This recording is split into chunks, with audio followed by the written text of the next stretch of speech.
পরিকল্পিতভাবে বিচার বিভাগকে অস্থিতিশীল করতে সাবেক প্রধান বিচারপতি এবিএম খায়রুল হকের জামিন শুনানিতে হট্টগোল করা হয়েছে বলে অভিযোগ করেছেন বিএনপিপন্থী আইনজীবীরা।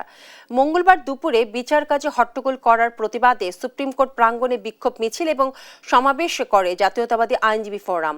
আইনজীবী নেতারা বলেন, দিল্লিতে বসে শেখ হাসিনা হাজার হাজার কোটি টাকা খরচ করে বহিরাগতদের সঙ্গে নিয়ে বিচার বিভাগ এবং দেশকে অস্থিতিশীল করার ষড়যন্ত্র করছে। এক্ষেত্রে তাদের হয়ে কাজ করছেন কয়েকজন সিনিয়র আইনজীবী।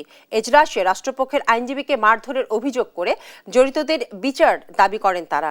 এ সময় প্রধান বিচারপতির কাছে আইনজীবীদের নিরাপত্তার দাবি করেন ফোরামের মহাসচিব।